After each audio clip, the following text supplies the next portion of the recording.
Campanha da Família 2018. Ame, conquiste e cuide. Com muita honra, damos as boas-vindas ao pastor Fernando Camargo. Pastor Fernando é secretário-geral de missões da Igreja do Evangelho Quadrangular no Brasil, coordenador de 22 países na área missionária. Esposo da pastora Jane Camargo, é palestrante e seminarista no Brasil e em outros países. Fundador da primeira Secretaria de Missões do Estado do Paraná e implantador de mais de 100 igrejas ao redor do mundo. Vamos receber com muito carinho, pastor Fernando Camargo.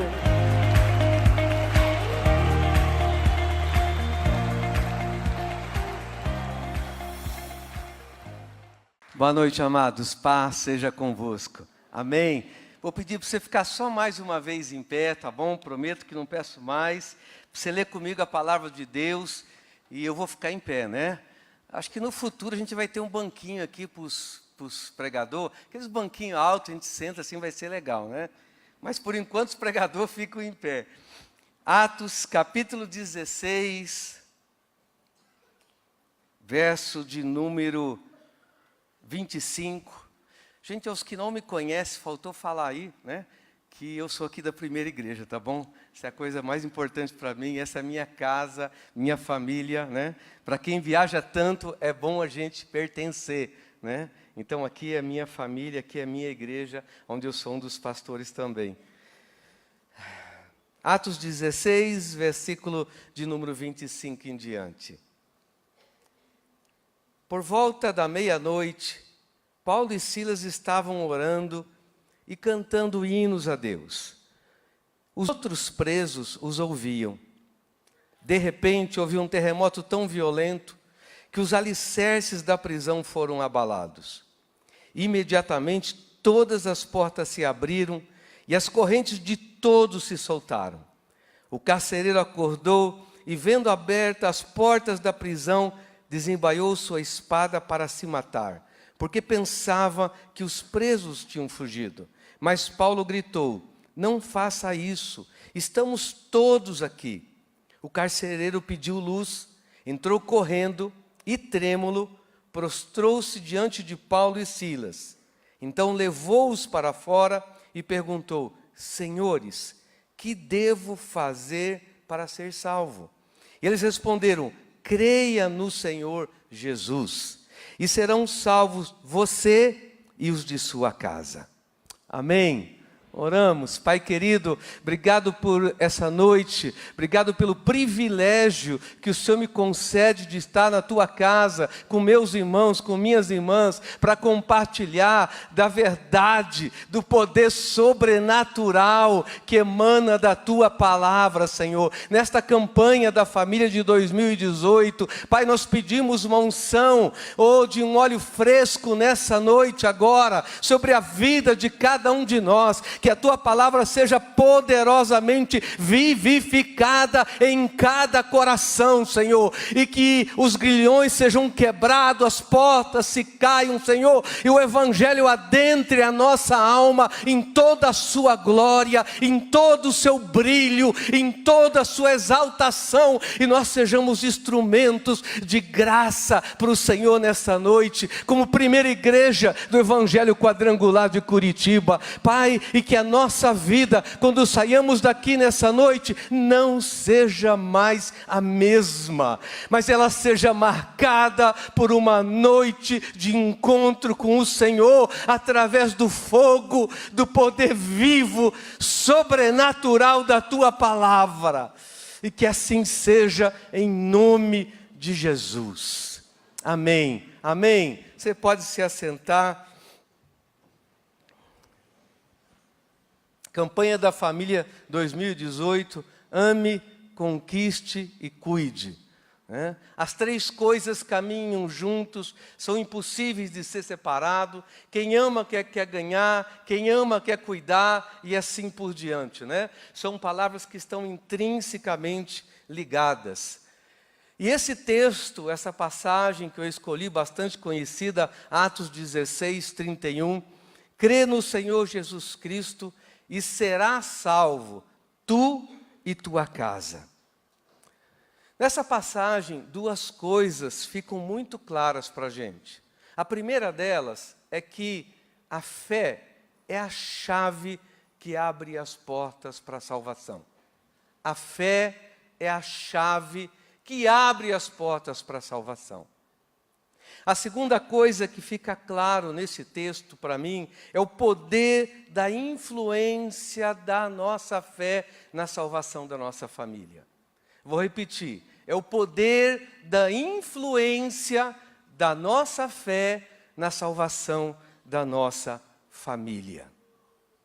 Então eu quero compartilhar com vocês um pouquinho desse poder da influência da nossa fé.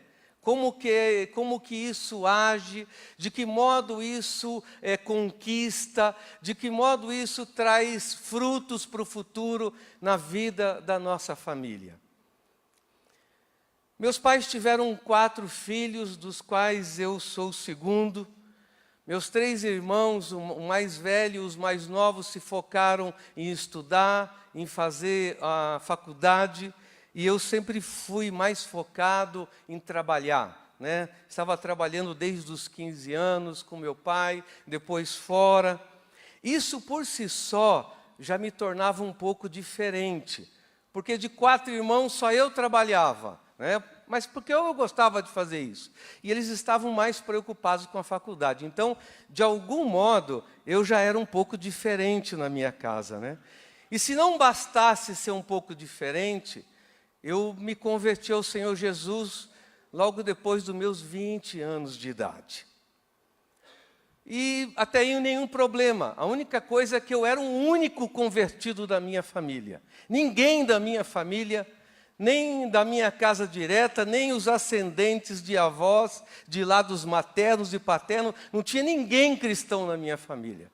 Ou eram católicos beatos ou espíritas, né? E eu fui, então, o primeiro que cheguei ao Senhor.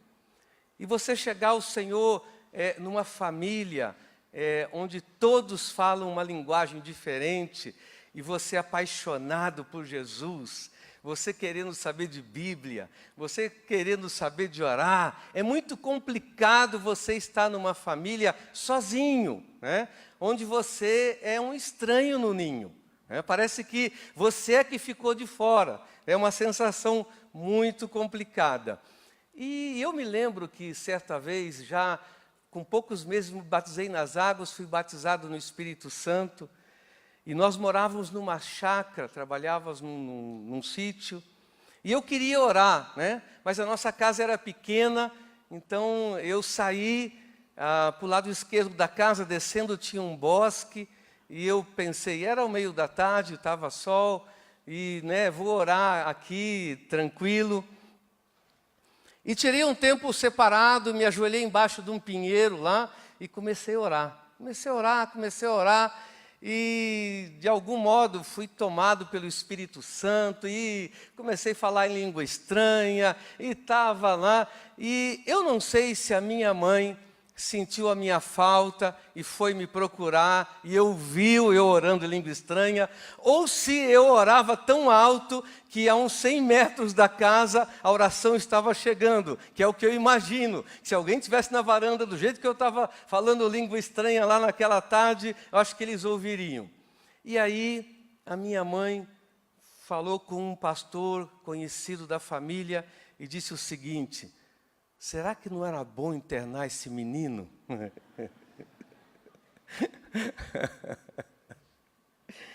Olha, só isso bastou. Se antes eu já era o ovelha negra da família, porque todo mundo fazia faculdade, eu não fazia, pronto. Agora virei o bode preto da família, que virei crente.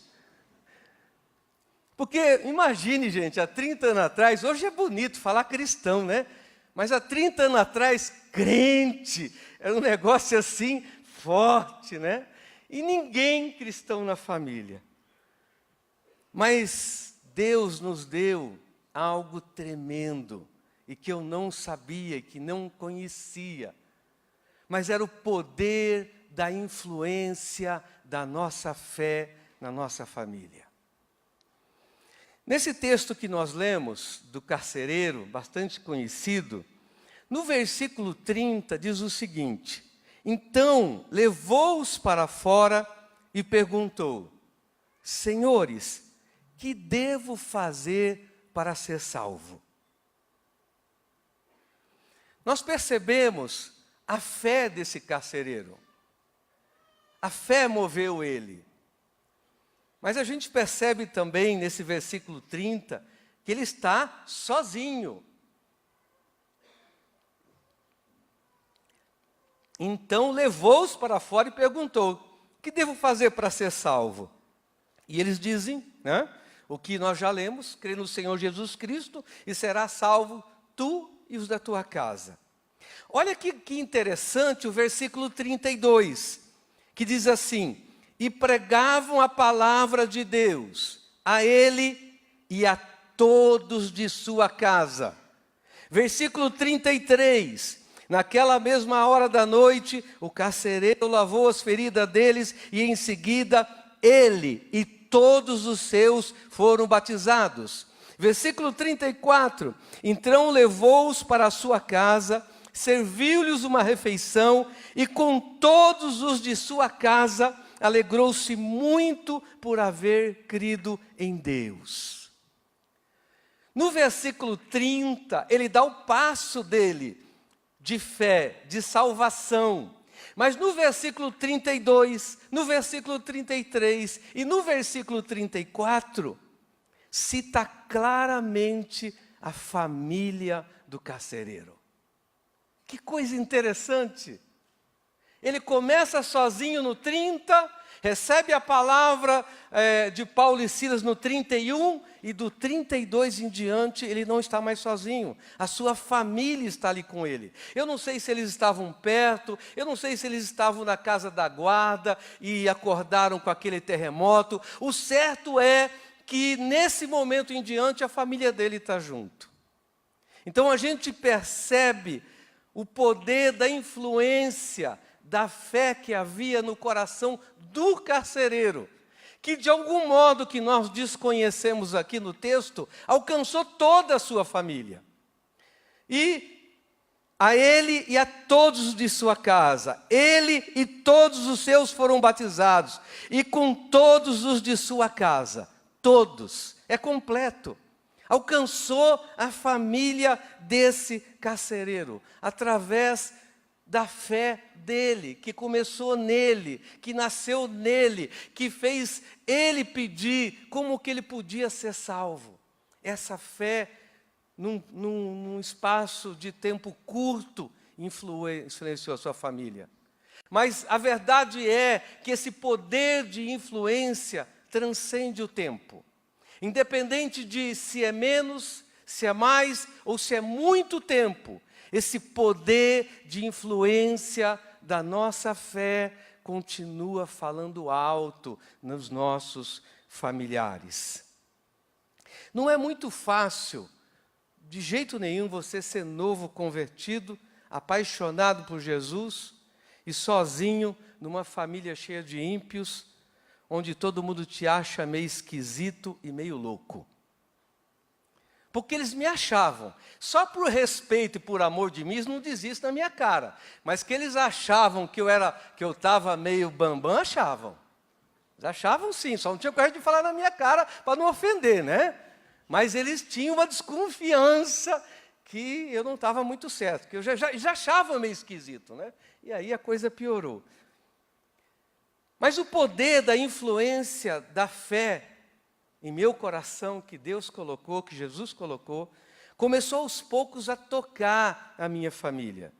E começou num dia, numa reunião de família à tarde, onde a minha cunhada Fátima, esposa do meu irmão mais velho, nós estávamos fora, o pessoal da casa estava na cozinha e na sala, e estávamos só 2 ou 3 ali, e ela começou a me perguntar sobre a minha fé. Puxa vida, gente, quando você está sozinho numa família que ninguém fala de Jesus, ninguém quer saber de Jesus, ninguém conversa de Bíblia, ninguém fala de igreja, gente. E aí uma pessoa começa a falar e perguntar para você de Jesus, meu Deus, aquilo era o céu. não deu outra. Foi a minha primeira alma ganha da minha família para Jesus. Eu não podia perder aquela oportunidade, né? Eu babava Jesus, apaixonado por Jesus. Então, estava tendo ali a minha primeira oportunidade de levar alguém da minha família a Jesus. Ainda bem que o meu irmão, que era médico, porque médico você sabe, só a graça, né? Médico, ele estava lá para dentro, né? Então não atrapalhou muito. E Deus pôde fazer essa obra e ela até hoje está servindo ao Senhor. Mais algum tempo se passou, mais alguns desafios se passaram familiares, mas talvez, eu não lembro quanto tempo, talvez mais alguns 2, 3 anos, não foram dias, nem semana, nem meses, foram anos. Mas eu pude então depois levar a minha irmã Adriana e a minha mãe Zuleide para conhecer o Senhor Jesus Cristo. E a minha mãe serviu Jesus aqui na primeira igreja até a sua morte, para a glória de Deus. Mas ainda não era fácil, gente. Já era minha cunhada, já era minha irmã e já era minha mãe. Mas, gente, eu era solteiro, morava sozinho, e tinha carro, mas eu não tinha namorada. Eu sou crente de verdade, gente. E aí, 1 ano, 2 anos, 3 anos, 4 anos, 5 anos.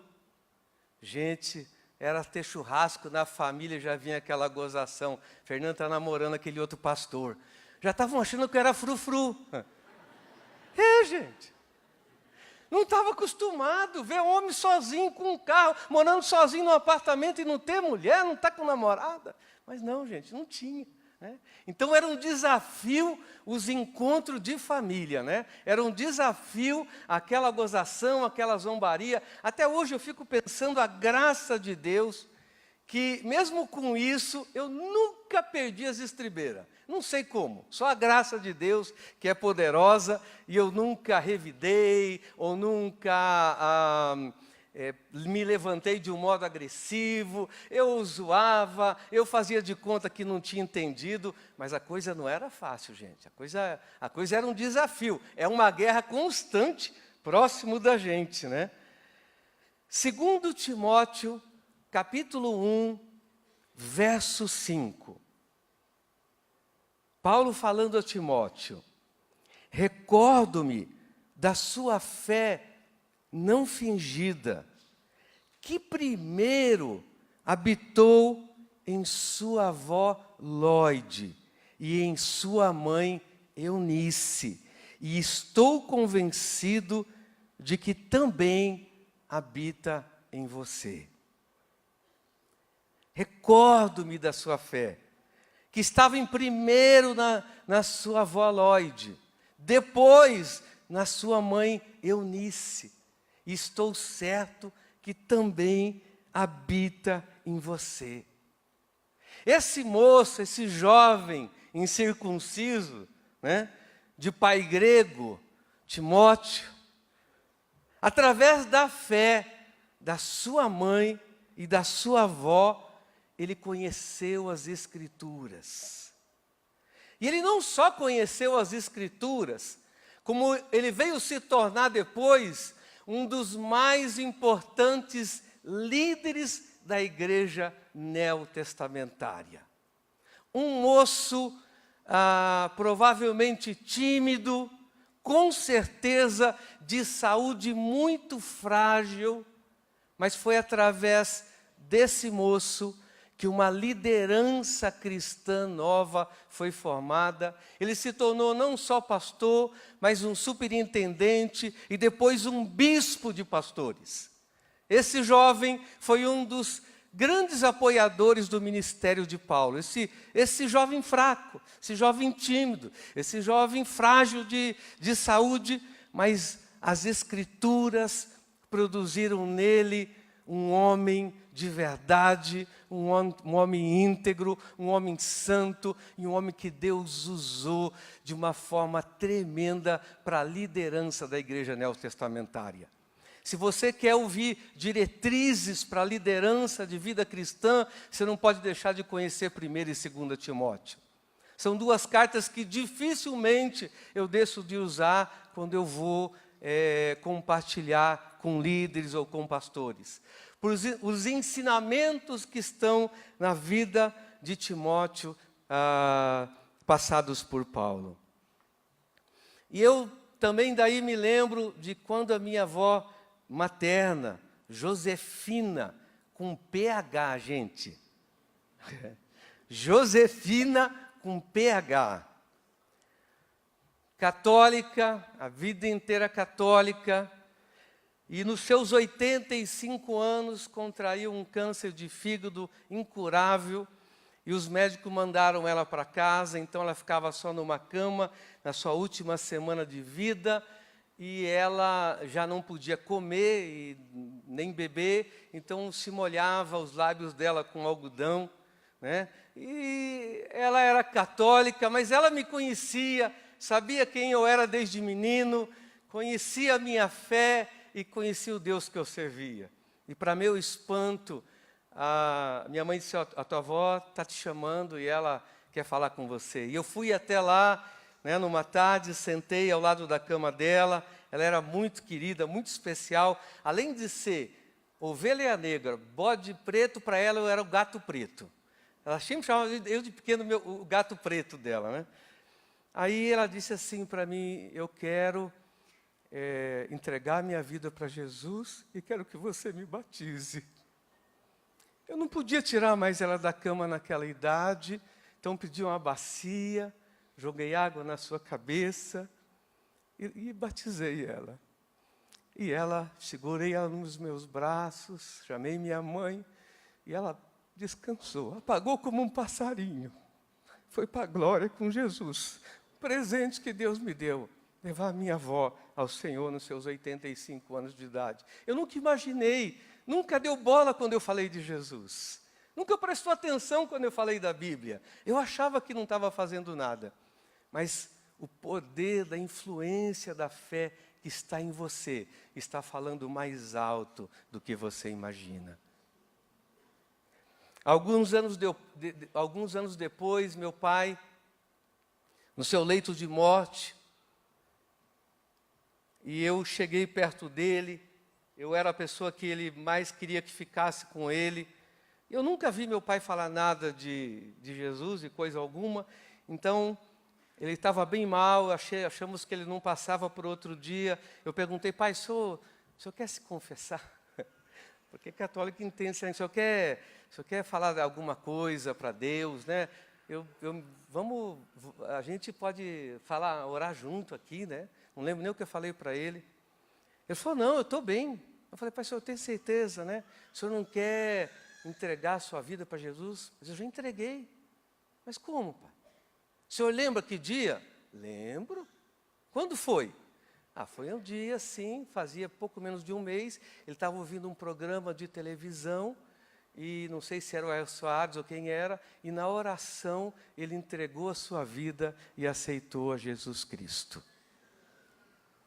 Também descansou e partiu ali, rodeado dos filhos, na cama. E aí teríamos que ter um ofício fúnebre, né? E naquela época ainda, sempre o irmão mais velho é o responsável da família. E meu irmão mais velho, além de ser mais velho, era médico, tinha uma condição maior do que todo mundo. E a primeira pessoa que chamaram para perguntar era ele, né? Meu irmão mais velho: como que vai ser o enterro do seu pai? Ele não é cristão, e nem o outro, e ele disse assim: isso vai ser com o Fernando, é ele que sabe como é que vai fazer. E eu fiz, então, um ofício evangélico, cristão. O pastor Silas esteve lá comigo naquela vez. Então, o poder da minha fé estava falando mais alto do que eu imaginava. Ao ponto do que meu irmão mais velho cedeu a autoridade dele para deixar a meu critério como seria o ofício fúnebre do meu pai. Procedimentos e tudo. E eu só podia agradecer a Deus, uma família que zombou tanto, e por tantos anos, agora esse mesmo irmão passa a autoridade dele para mim, naquele momento tão importante da família, reconhecendo a fé de Jesus que havia em mim. Lucas, capítulo 8, verso 35 em diante.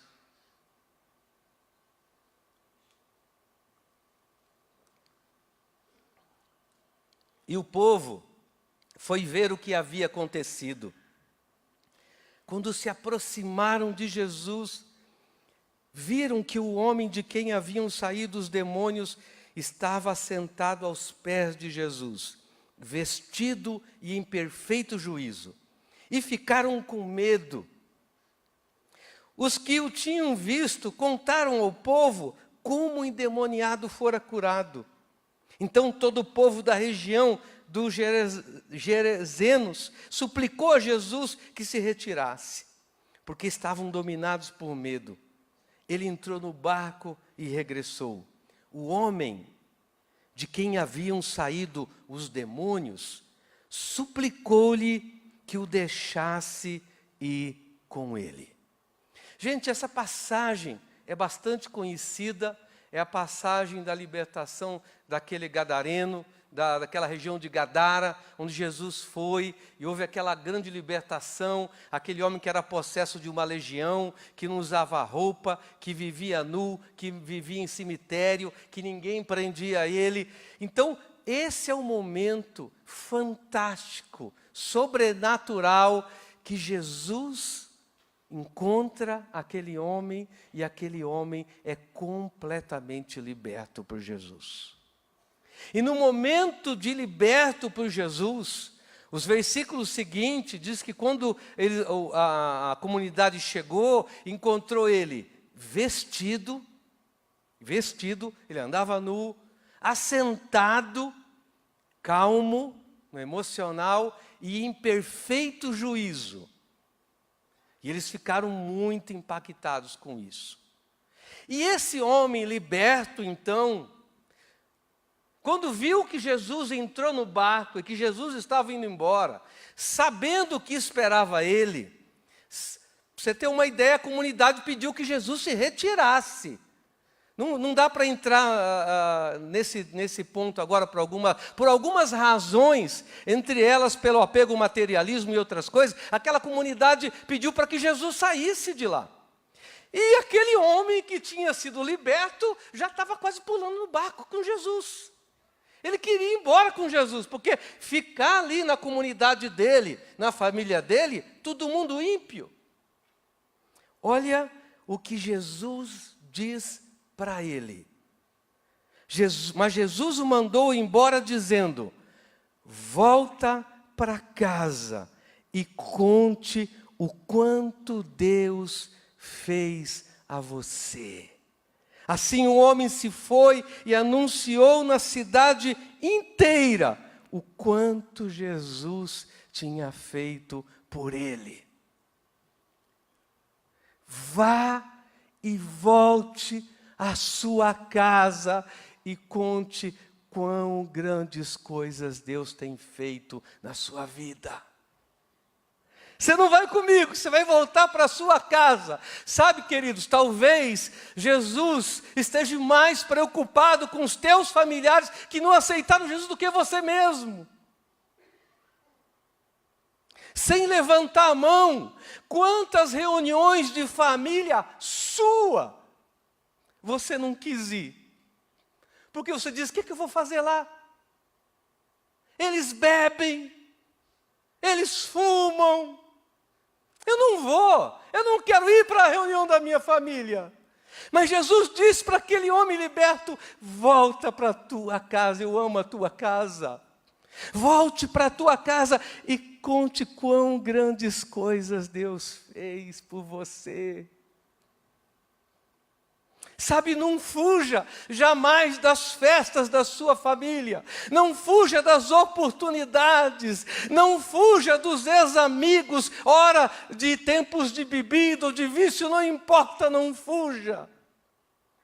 Hoje em dia está uma moda de que crente quer trabalhar tudo no mesmo lugar, crente quer estudar tudo na mesma escola, e se pudesse, queria morar tudo no mesmo prédio.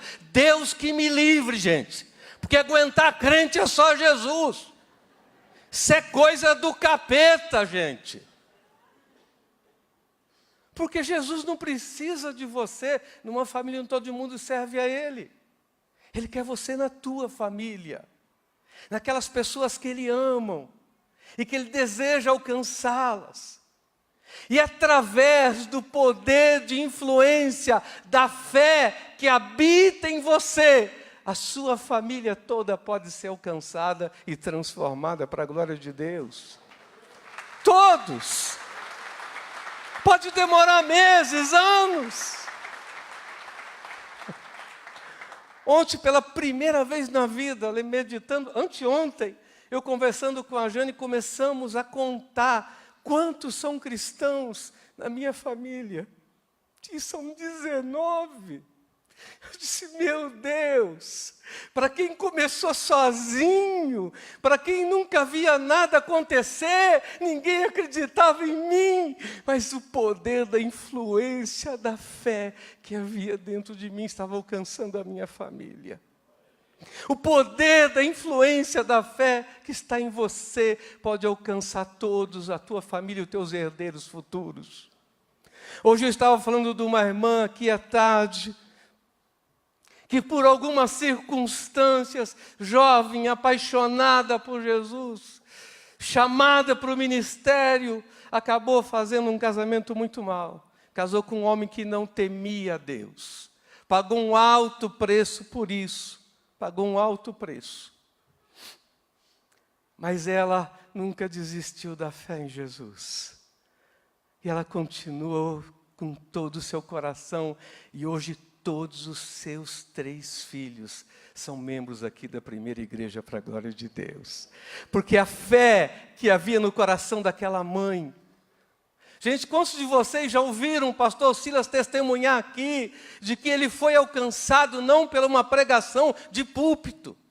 Gente, ele era bagunceiro que só, você não acredita. Essa cara de santo de hoje, né? Saí com 16 anos, ninguém aguentava ele em retiro, gente. Botavam até bicho na cesta de oferta. Depois ele pode contar um dia que ele tiver coragem. Mas, gente, ele não foi ganho por uma pregação de púlpito. Ele vivia na igreja, ele nasceu na igreja. Mas foi o testemunho, a fé do pastor Eduardo, da pastora Lia dentro de casa, que começou a marcar e influenciar a vida desse homem que se tornou hoje um dos mais referenciais líderes da nova geração da Igreja do Evangelho Quadrangular no Brasil. Isso é para a glória de Deus. Isso é para a glória de Deus. Se coloca de pé, gente. Me deram só até as 9h30 e nós vamos terminar no horário. Sabe, a mesma coisa